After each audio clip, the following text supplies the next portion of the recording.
ਅਗਲੀ ਜਿਹੜੀ ਹਰਜੋਤ ਸਿੰਘ ਜੀ ਖਬਰ ਦੇ ਉੱਤੇ ਨਜ਼ਰ ਮਾਰਦੇ ਜਾਈਏ। ਜਸਟਿਸ ਡਿਪਾਰਟਮੈਂਟ ਨੇ ਅੱਜ ਇੱਕ ਪਾਕਿਸਤਾਨੀ ਬੋਰਨ ਲੌਂਗ ਆਈਲੈਂਡ ਦਾ ਡਾਕਟਰ ਜਿਸ ਦੇ ਉੱਤੇ ਇਹ ਦੋਸ਼ ਸੀਗੇ ਵੀ ਉਸਨੇ 11 ਸਾਲ ਦੀ ਇੱਕ ਬੱਚੀ ਨੂੰ ਸੈਕਸ਼ੂਅਲੀ ਐਕਸਪਲੋਇਟ ਕੀਤਾ ਆ, ਉਸ ਦੀ ਸਿਟੀਜ਼ਨਸ਼ਿਪ ਵਾਪਸ ਖੋਹ ਲਈ ਹੈਗੀ ਆ।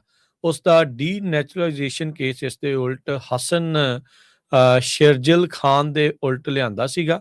2016 ਤੋਂ ਇਹ ਜੇਲ੍ਹ ਦੇ ਵਿੱਚ ਸੀਗਾ। ਯੂਐਸ ਅਟਰਨੀ ਜੇ ਕਲੇਟਨ ਜਿਹੜੇ ਸਦਰਨ ਡਿਸਟ੍ਰਿਕਟ ਆਫ ਨਿਊਯਾਰਕ ਦੇ ਆ, ਉਹਨਾਂ ਨੇ ਜਿਹੜਾ ਉਹ ਦੱਸਿਆ ਵੀ 300 ਤੋਂ ਵੱਧ ਇਦਾਂ ਦੀਆਂ ਪ੍ਰੋਸੀਡਿੰਗਸ, ਸੋ ਯਾਨੀ ਕਿ 300 ਤੋਂ ਵੱਧ ਅਜਿਹੇ ਲੋਕ ਨੇ ਜਿਨ੍ਹਾਂ ਦੀ ਸਿਟੀਜ਼ਨਸ਼ਿਪ ਵਾਪਸ ਲਈ ਜਾ ਰਹੀ ਆ ਟਰੰਪ ਐਡਮਿਨਿਸਟ੍ਰੇਸ਼ਨ ਦੇ ਦੌਰਾਨ, ਕਿਉਂਕਿ ਇਹਨਾਂ ਨੇ ਕਹਿੰਦੇ ਵੀ ਝੂਠ ਜਿਹੜਾ ਉਹ ਬੋਲ ਕੇ ਜਾਂ ਇਨਫੋਰਮੇਸ਼ਨ ਨੂੰ ਲੁਕਾ ਕੇ ਜਾਂ ਕਢਾਉਣੇ ਕੰਮ ਜਿਹੜੇ ਉਹ ਕੀਤੇ ਆ, ਤੇ ਉਹ ਤੋਂ ਬਾਅਦ ਦੇ ਵਿੱਚ ਉਹਨਾਂ ਨੇ ਸਿਟੀਜ਼ਨਸ਼ਿਪ ਲਈ ਆ ਤੇ ਕਹਿੰਦੇ ਵੀ ਅਸੀਂ ਅਜਿਹੇ ਲੋਕਾਂ ਨੂੰ ਯੂਐਸ ਦੇ ਸਿਟੀਜ਼ਨ ਨਹੀਂ ਰਹਿਣ ਦੇਣਾ।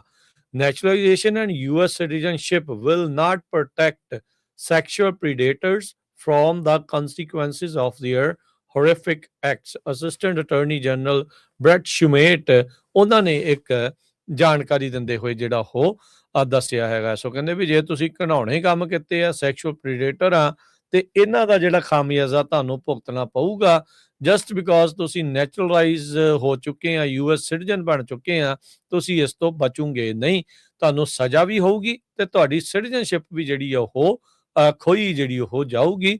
ਸੋ ਖਾਨ ਨੇ ਵੀ ਅਪਲਾਈ ਕੀਤਾ ਸੀਗਾ 2012 ਦੇ ਵਿੱਚ ਸਿਟੀਜ਼ਨਸ਼ਿਪ ਦੇ ਲਈ, ਤੇ ਕਹਿੰਦੇ ਵੀ 4 ਮਹੀਨੇ ਬਾਅਦ ਉਹ ਟਰੈਵਲ ਕੀਤਾ ਉਹਨੇ ਨਿਊਯਾਰਕ ਤੋਂ ਲੰਡਨ ਦੇ ਵਿੱਚ, ਜਦ ਇਸ ਨੇ ਇੱਕ ਛੋਟੀ ਬੱਚੀ ਦੇ ਨਾਲ ਸੈਕਸ਼ੂਅਲੀ ਉਸਨੂੰ ਐਕਸਪਲੋਇਟ ਵੀ ਕੀਤਾ ਸੀਗਾ। ਉਸਨੇ 15 ਸਾਲ ਦੀ ਬੱਚੀ ਦੇ ਨਾਲ ਵੀ ਇਦਾਂ ਦੇ ਸੰਬੰਧ ਜਿਹੜੇ ਉਹ ਬਣਾਏ ਆ, ਤੇ ਕਹਿੰਦਾ ਵੀ ਇਹ ਇਸ ਨੂੰ ਗਰੂਮ ਕਰ ਰਿਹਾ ਸੀ ਉਸੇ ਕੁੜੀ ਨੂੰ ਜਦੋਂ ਤੋਂ ਉਹ 11 ਸਾਲਾਂ ਦੀ ਸੀਗੀ। ਸੋ ਇਹ ਜਿਹੜੀ ਸਿਚੁਏਸ਼ਨ ਇਸ ਟਾਈਮ ਹਰਜੋਤ ਸਿੰਘ ਜੀ ਆਈ ਆ। ਸੋ ਇਹ ਪਾਕਿਸਤਾਨੀ ਬੋਰਨ ਜਿਹੜਾ ਯੂਐਸ ਦਾ ਸਿਟੀਜ਼ਨ ਬਣ ਚੁੱਕਾ ਸੀਗਾ, ਪਰ ਬੱਚੀ ਦੇ ਨਾਲ ਇਹ ਘਿਨਾਉਣੇ ਕੰਮ ਕਰਨ ਤੋਂ ਬਾਅਦ ਚ ਹੁਣ ਇੱਕ ਤਾਂ ਜੇਲ੍ਹ ਕੱਟ ਰਿਹਾ ਆ, ਤੇ ਦੂਜੀ ਹੁਣ ਇਸ ਦੀ ਸਿਟੀਜ਼ਨਸ਼ਿਪ ਵੀ ਵਾਪਸ ਲਈ ਜਾ ਰਹੀ ਆ।